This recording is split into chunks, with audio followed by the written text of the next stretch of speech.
Voilà la cuisson à blanc. Elle signifie qu'on cuit la pâte toute seule, sans garniture ni fourrage.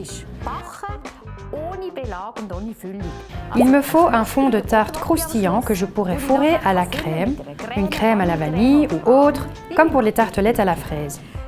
Les pâtes qui conviennent sont la pâte sablée, la meilleure parce qu'elle est granuleuse, ou la pâte à gâteau pour une quiche ou une tarte, et bien sûr la pâte feuilletée.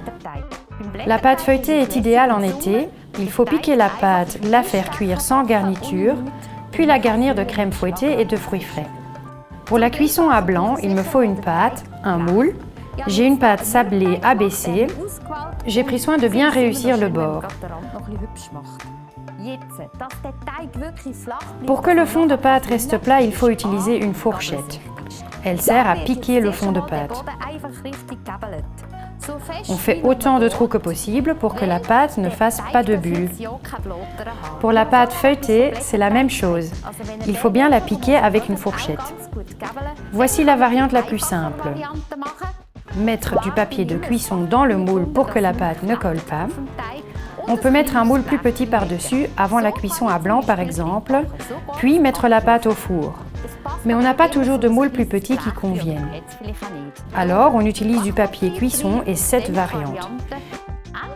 Des légumineuses, des haricots secs, des pois chiches ou autres qu'on peut réutiliser plusieurs fois. Ou encore mieux, des billes de cuisson. Elles sont plus lourdes et appuient bien sur la pâte. Il faut les utiliser en quantité pour que le bord reste bien droit pendant la cuisson. Il en faut donc une certaine épaisseur. Voilà, on peut enfourner la pâte à 220 degrés dans la moitié inférieure du four. La cuisson dure entre 15 et 30 minutes. J'utilise ce fond de tarte cuit à blanc pour faire une tarte au chocolat, au citron ou des pumpkin pie. C'est comme on veut, sans oublier les tartelettes à la fraise bien sûr.